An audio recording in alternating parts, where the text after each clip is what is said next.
Recently, I've been engaged in a few different discussions with different people about the idea that a conditioned devotee, which is called a madhyam devotee or an intermediate devotee, there's three levels of devotees. There's the beginner, the middle class, and the perfected class.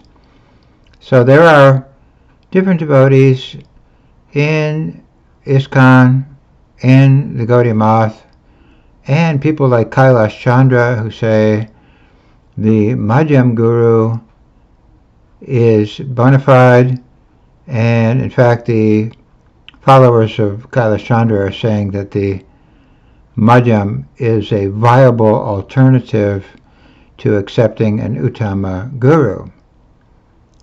But, of course, in ISKCON, the gurus, we would have to say, are not even at the kanista level or the beginner stage level, because many of them fall down into ridiculous deviations which no bona fide neophyte would be involved with, like having illicit sex with the followers, watching porno, drinking vodka, and taking drugs, and having affairs with the therapist, and so many things like that have been going on, which means their gurus are not even at the beginner stage.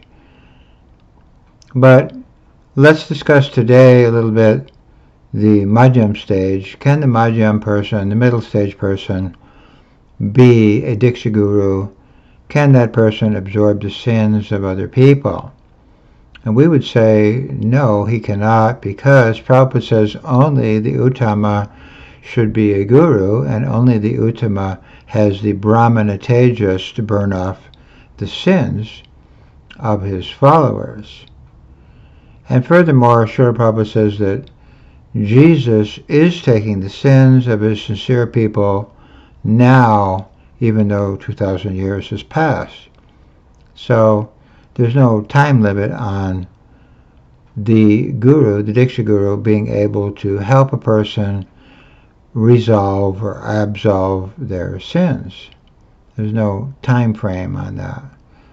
So Prabhupada says Jesus is a guru. He is their guru now. He's their eternal guru. And the guru is a person who absorbs the sins of the followers. So Jesus is still the guru now, and one of the functions of a guru is to take the sins of the followers or to resolve or absolve those sins. So we would say that the function of a guru, the uttama guru, is to give people pure knowledge, and it is mainly by the knowledge that their sins are resolved. It's mainly by becoming connected to Krishna. That's how their sins are really absolved. But at the same time, the uttama has brahmana tejas of his own. Brahmana tejas means fire, and when the soul becomes perfected and he leaves this universe, he actually goes through the layers of the universe. One of those layers is a fire layer. And as he goes through that fire layer, the sins are burned off of that soul. So Brahmana Tejas, the fire of the Guru, and ultimately Krishna himself uses his own fire energy or potency to further purify the soul. Now, a madhyam person, a middle-class person, Srila Prabhupada says, he has insufficient knowledge. So we should not accept a madhyam as our guru, because although he can assist people in different ways, he cannot fulfill the full function of the completed devotee, or the what's called uttama devotee. The uttama means, ut means without, and tama means ignorance. So uttama means he is transcendental, or he is beyond the modes of material nature, uttama. Now, one thing is, the GBC people, Gaudiya people, Kailasa people, they all say, oh, we don't want to be like the Christians. The Christians are reposing their sins in Jesus. We can't be doing that. Oh, okay, well, who's going to take the sins? Nobody? Somebody? The GBC people are going to take the sins. Narayan Maharaj is going to take the sins. And he gets cancer. And Narayan Maharaj told the GBC guys they could take sins. He said they are Diksha gurus. And there was an epidemic of them falling down and having illicit affairs and getting sick and dying and all that. So Narayan Maharaj says, yeah, we're going to repose the sins in the GBC guys, like them all, and so on and so forth. And the result is they suffered. They didn't show us that they had any capacity to absorb the sins. But we don't want to be like the Christians. Okay, Srila Prabhupada says that without the teachings of Jesus, the Western world would be uncivilized like a caveman society, which is what happens when there's no religion at all. We have, people are beating each other over the head with clubs, and there's no social structure. We have a lot of tribes. There was a lot of tribes in Europe fighting one another, very caveman type living. So Jesus saved the Western world from that society by his teachings. We don't want those teachings. We want to go back to uncivilized life. How is that going to help anything? So, no, I'm sorry. The Christian society has many defects. No one can disagree with that. But it has some benefits. And the number one benefit is they allow the teachings of Krishna to spread in their society. They have no objection to Krishna being taught amongst their population. That's how we found out about Krishna. So without the teachings of Christians and their tolerant attitude towards Vaishnava religion, we wouldn't have Vaishnava religion. We wouldn't have any Vaishnava religion in the West without the Christians. So we get rid of the Christians, and then what? We have the Muslims or something like that. How is that an improvement? Or we have the uncivilized society, people beating each other over the head with clubs, and how are we going to spread Vaishnavism in that situation? It's just not going to work. So we need Jesus and the teachings of Jesus, and Prabhupada said that Jesus has paved the way for me to come. Jesus did the groundwork. He created at least some type of a civilized, organized society. But from my point of view, the real reason the GBC, Gaudiya, Kailash Chandra people don't like the Christians is they helped me. It was the Christian police and the Christian courts and the Christian media that helped me out. And not only helped me out, they saved my life. I would have been killed without the divine intervention of the Christian society. So it seems somewhat that they just hold a grudge against the Christians because the Christians have pushed back on their bogus living gurus. Their living gurus are being contained and controlled by the Christian society. And without the Christian society, we, the Vaishnavas, would be in dire situation. We need the Christian society, not only for our protection, but they give us jobs, they give us food, we can go to the store run by the Christians and buy some food there, and buy some gasoline there, and buy the products that we need to maintain our body and soul together. So we are dependent on the Christian society, and so are the GBC people and the Gaudiya Math people and the Kailash people. Without the Christian society, they wouldn't function. They would have no way of functioning at all. So they're exploiting the Christian society, but they don't want to give any credit to the Christian society or to Jesus. We don't want to give credit to Jesus.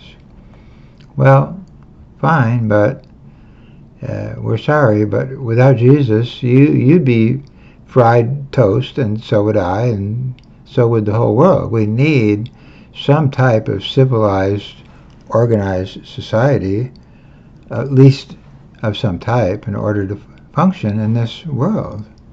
And they have provided that system, which we are taking advantage of. And I find it ironic that they keep saying, oh, the bogus Christian society. Yeah, well, without the bogus Christian society, you would never have heard about Krishna, and the Vaishnava culture would not have flourished without the Christians allowing and accepting the Vaishnava culture.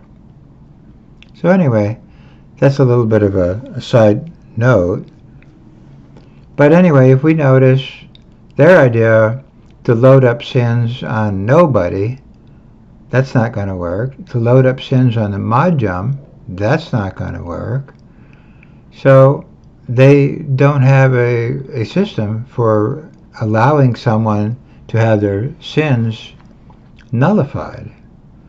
Now the other thing is, Prabhupada says anyone who reads my books is initiated by reading the books. Initiation means they're getting the divyam jnanam, which is the knowledge. Diksha means divyam jnanam, and ksha means to destroy the sins. So the books are giving people diksha, the divyam jnanam, which destroys sins. I know because I read the books, and that convinced me to become a devotee of Krishna. So if we say that no one is getting divyam jnanam that destroys sins now, just because Prabhupada's body is not here, that makes no sense. The books have the same potency now as they always have had. But the GBC people, Gaudiya people, Kailasa people, they say the people who are reading Prabhupada's books are being cheated. There is no divyam jnanam that destroys sins there. That's not going to happen. Their sins are not going to be taken by anyone. Their sins are going to be taken by the GBC people, or Narayan Maharaj, or his successors, and there's a big fight amongst his successors going on right now as we speak. So that's not working. How are the sins going to be absolved? Is Kailash Chandra going to take the sins? I don't think so. So our system is working. We see practically that the people who follow our system are being purified, they are becoming Krishna conscious, and they're following the process that was given by Prabhupada. So they're getting the jnana, they're getting the knowledge, they're listening to Prabhupada's classes, they're reading Prabhupada's books, they're worshipping Prabhupada's murti, they're doing what we were doing. So I don't see how that was supposed to change after Prabhupada's body departed. He established his murtis in the temples for people to worship in absentia, when he's not here, supposedly. His murti would be here. But the Vaishnava philosophy really worships everything in absentia. Krishna's not here physically, we worship his deity. Prabhupada's not here physically, we worship his deity and his books and his instructions. So Prabhupada wanted us to worship God and Guru by the Vani, what is called the Vani manifestation. Vani means the words. We're supposed to worship the words of the Acharya and not the body of the Acharya.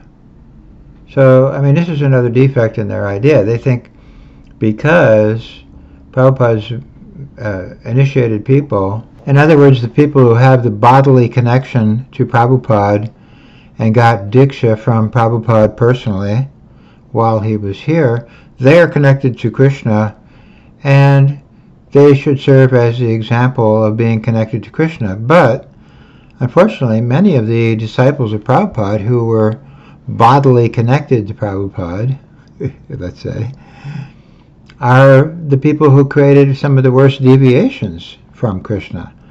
So it is not a bodily connection. You're not connected to the Guru just because you got the formal bodily connection to the Guru. That's not the real connection. The real connection is called Vani, or hearing from the Guru.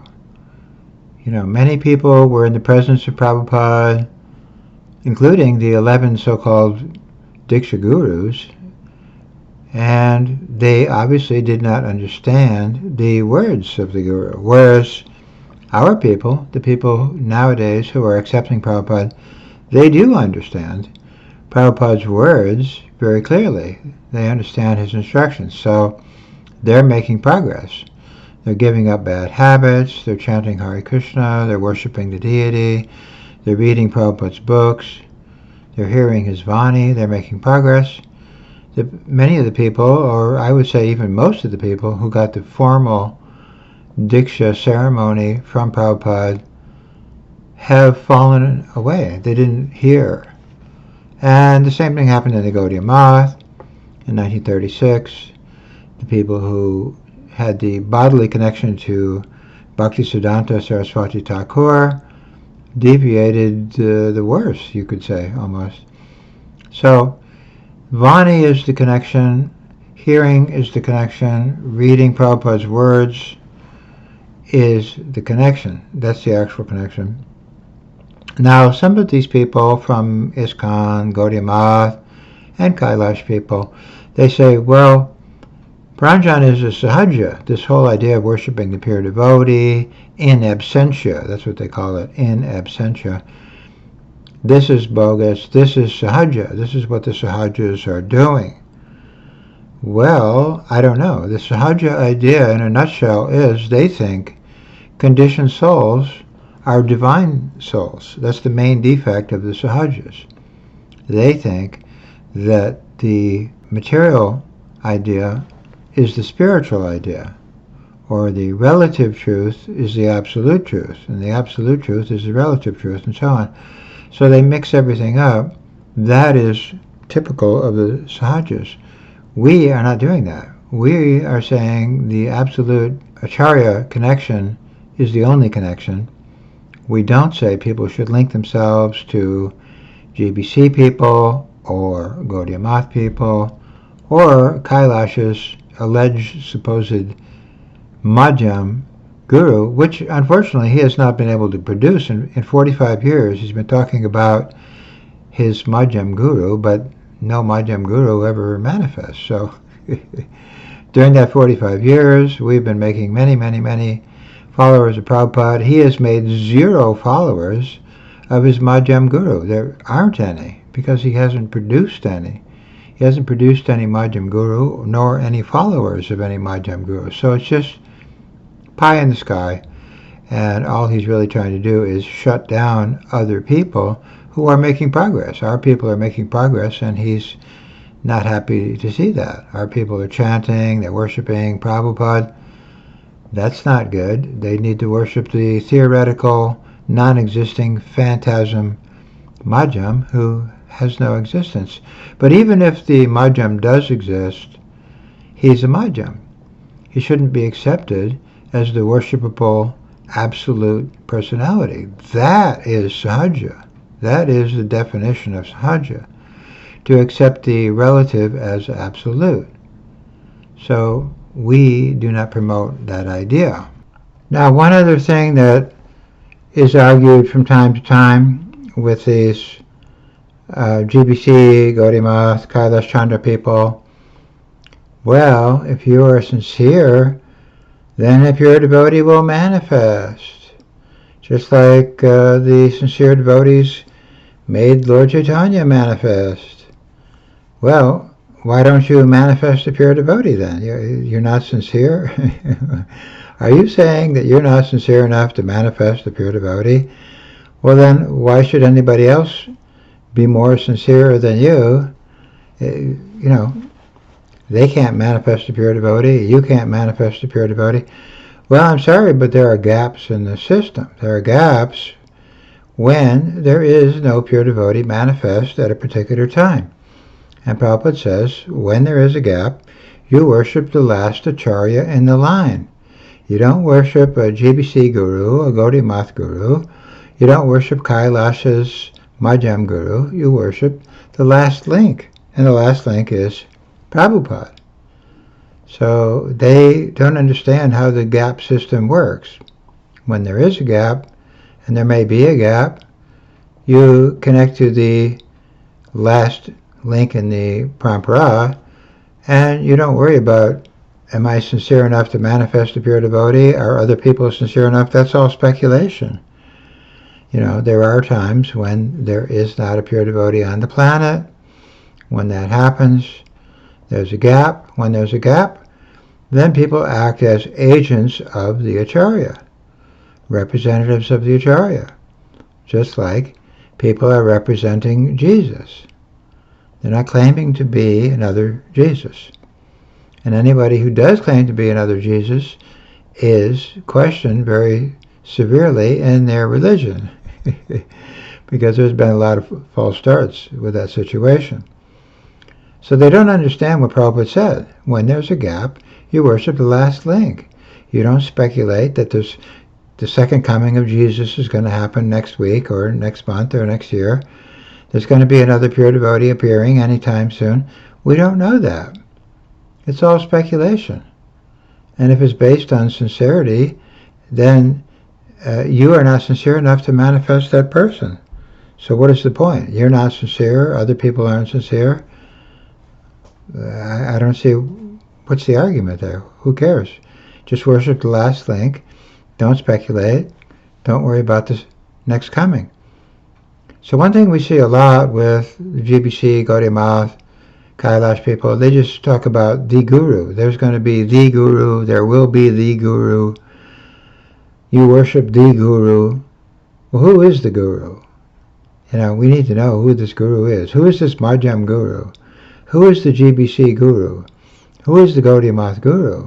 Then we can examine that guru and see what he's saying and see if we want to accept what he's saying.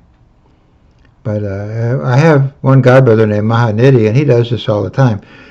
Well, we worship the guru. The guru is a manifestation of Vyasa. Yeah. And what's the name of this guru? Well, he doesn't have a name. Well, then, that's called Mayavada. Prabhupada says when you don't name the guru, that's Mayavada. So the GBC, we have a guru. Which one is it? Well, you have to decide which GBC is the guru. We're not going to tell you. Okay, well, you can't name the guru. Gaudiya Narayan Maharaj is the guru. Yeah, but he's not here now. Who's his successor? Well, we can't tell you. There's a lot of people, potentially his successor. We don't want to tell you which one it is. All right, is it Jadharani? Is it one of the different sannyasis? Who is it? Well, we can't say. So that is called Mayavada. We need to know who is the successor. So that's Mayavada. That's what's going on. We can't name the guru in the GBC system, Gaudiya system, Kailasa system. Then that is just following the Mahanidhi type idea. There is a guru. Nobody knows who is that guru.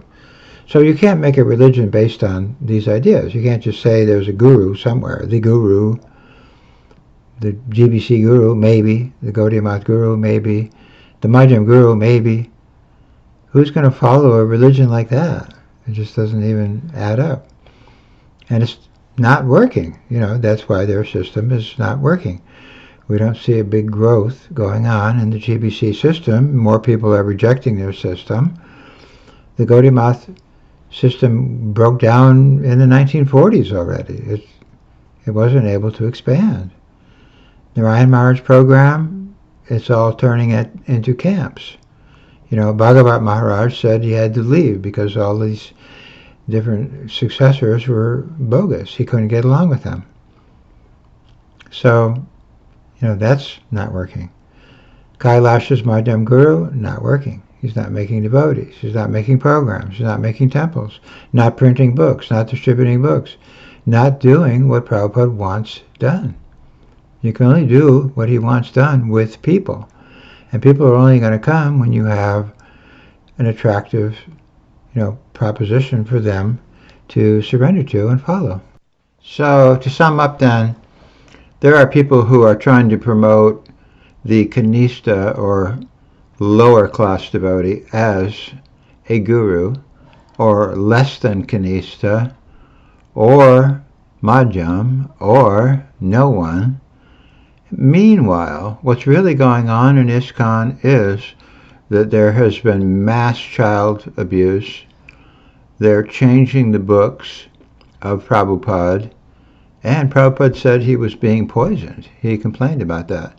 So who brought all that out was the Prabhupada-nugas, us guys. So they don't like us. You know, the GBC people, the Gaudiya people, the Kailasa people, they demonize us. And I was just speaking with some media people recently, and they said maybe the real reason they demonize you guys is because you are the people bringing out the real problems going on in ISKCON, namely child abuse, namely changing the books, and namely that Prabhupada complains of being poisoned.